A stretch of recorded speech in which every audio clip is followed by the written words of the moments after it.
नमस्कार मित्रों, स्वागत है आप सभी के अपने इस पसंदीदा YouTube चैनल में। जी हाँ मित्रों, UP triple S C PET exam 2022 को लेकर के सामान्य ज्ञान जीके जीएस की जो हमारी श्रृंखला चल रही थी, इसमें हमारा प्रथम टॉपिक था भारतीय इतिहास के अंतर्गत।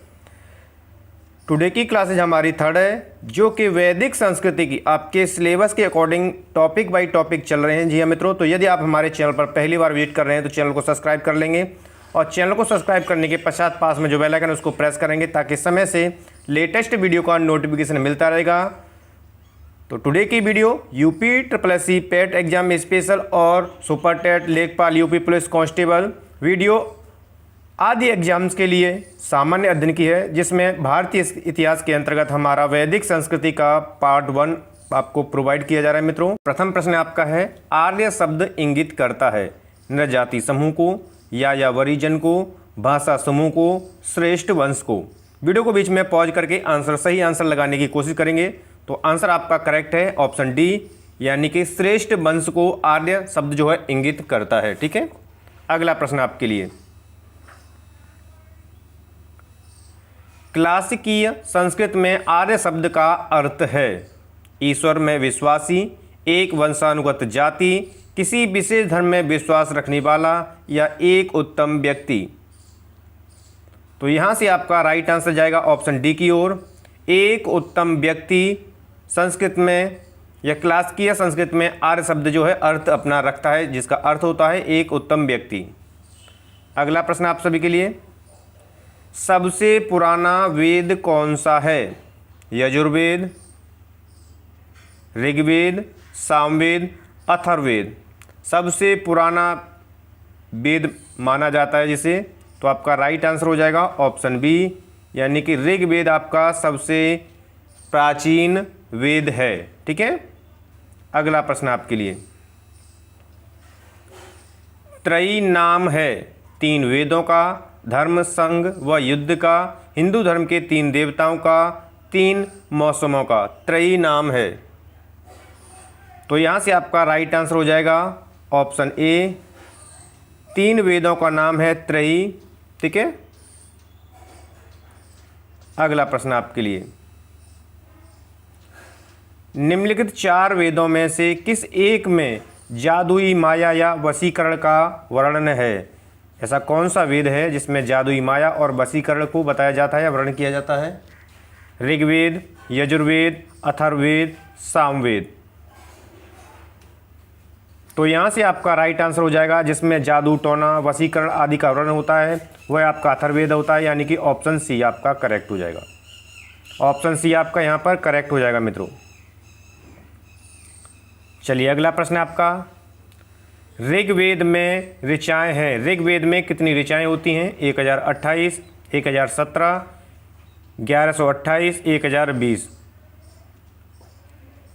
तो ऋग्वेद में ऋचाओं की संख्या कितनी होती है? तो आपका आंसर जाएगा ऑप्शन ए की ओर, 1028 ऋग्वेद में ऋचाएँ होती हैं। ठीक है, अगला प्रश्न आपके लिए, ऋग्वेद का कौन सा मंडल पूर्णतः सोम को समर्पित है? ऐसा कौन सा मंडल है जो पूर्ण रूप से सोम को समर्पित है? 7वां मंडल, 8वां मंडल, 9वां मंडल, 10वां मंडल।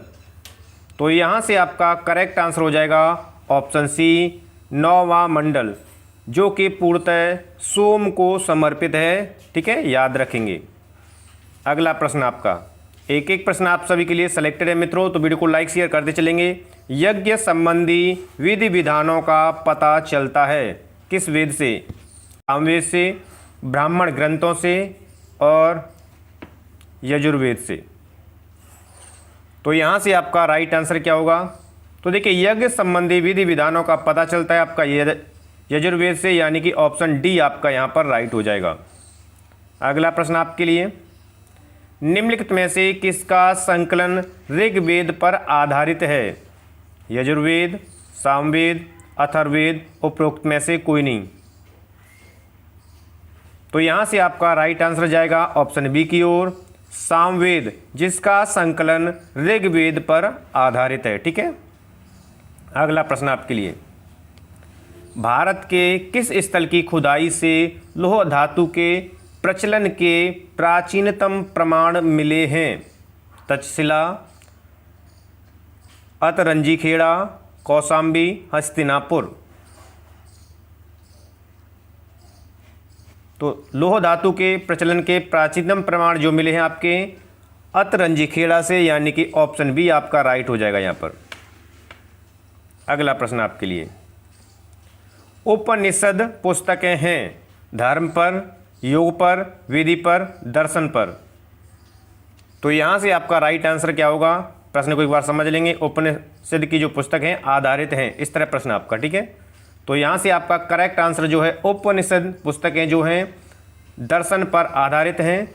तो यहाँ पर आपका राइट आंसर डी हो जाएगा। अगला प्रश्न आपके लिए,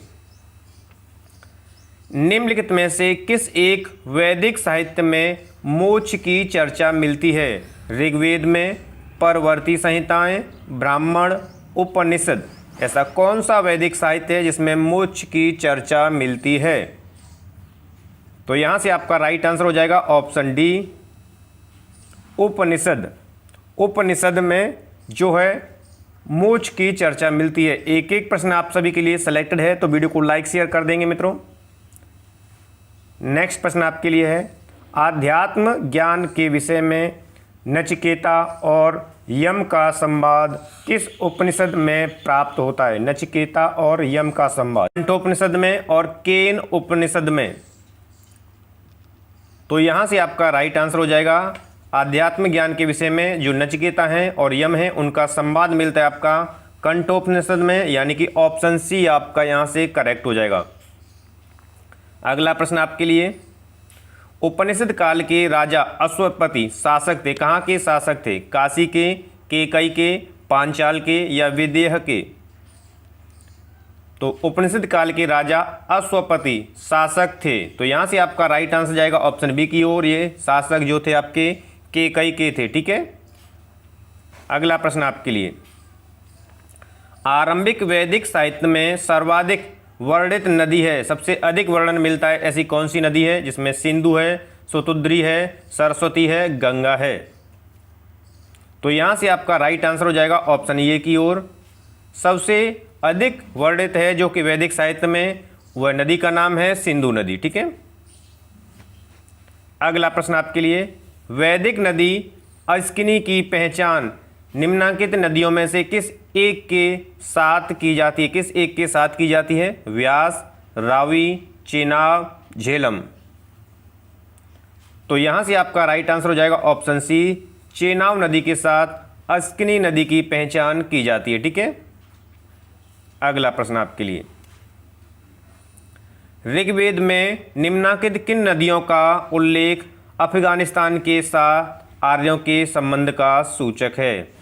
अस्किनी, परुष्णी, कुंभा, क्रम, बिपाशा, शतुद्री।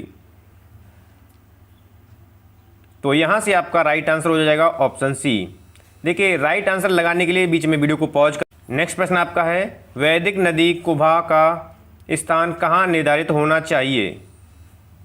अफगानिस्तान में, चीनी तुर्किस्तान में, कश्मीर में, पंजाब में। तो यहाँ से आपका राइट आंसर हो जाएगा ऑप्शन ए, अफगानिस्तान में जो नदी कुंभा है उसका स्थान निर्धारित होना चाहिए, ठीक है। अगला प्रश्न आपके लिए, निम्नलिखित में से कौन सी वह ब्रह्मवाहिनी थी जिसने कुछ वेद मंत्रों की रचना की थी? ऐसी कौन सी ब्रह्मवाहिनी थी, ठीक है। लोपामुद्रा, गार्गी, लीलावती, सावित्री। तो यहां से आपका जो राइट आंसर होगा वो ऑप्शन ए की ओर हो जाएगा, लोपामुद्रा, ठीक है।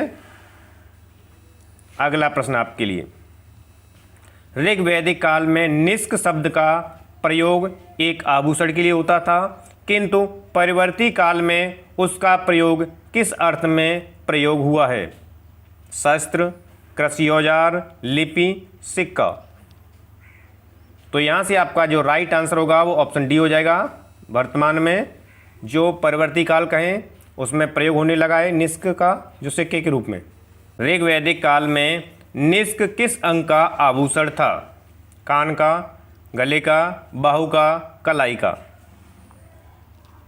तो यहाँ से जो राइट आंसर है वो आपका ऑप्शन बी हो जाएगा। जो निष्क आभूषण था ऋग्वैदिक काल का वह गले में पहना जाता था, ठीक है। अगला प्रश्न आपके लिए,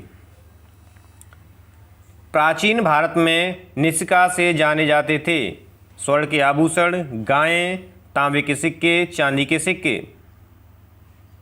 तो प्राचीन भारत में जो निष्का के नाम से जाने जाते थे वह आपका राइट आंसर हो जाएगा ऑप्शन ए की ओर, स्वर्ण के आभूषण थे जो कि निष्का के नाम से जाने जाते थे। ठीक है, आपका अगला प्रश्न है, निम्नलिखित अभिलेखों में से कौन सा ईरान से भारत में आर्यों के आने की सूचना देता है? ऐसा कौन सा अभिलेख है जो ईरान से भारत में आए हुए आर्यों के आने की सूचना देता है? मानसेहरा, शहबाजगढ़ी, बोगजकोई, जूनागढ़। तो यहाँ से आपका राइट आंसर हो जाएगा ऑप्शन सी, बोगजकोई एक ऐसा अभिलेख है जो कि ईरान से भारत आए आर्यों की सूचना देता है। अगला प्रश्न है, जिस ग्रंथ में पुरुष मेघ का उल्लेख हुआ है वह है? पुरुष मेघ का उल्लेख किस ग्रंथ में हुआ है? कृष्ण यजुर्वेद में, शुक्ल यजुर्वेद में, शतपथ ब्राह्मण में, पंचविंश ब्राह्मण में। तो यहाँ से भी आपका राइट आंसर हो जाएगा ऑप्शन सी, शतपथ ब्राह्मण में पुरुष मेघ का उल्लेख होता है। ठीक है, अगला प्रश्न आपके लिए, उत्तर वैदिक काल में निम्नलिखित में से किनको आर्य संस्कृति का धुर समझा जाता था? अंग, मगध, कौशल, विदेह, कुरु, पांचाल, मत्स्य, सूरसेन।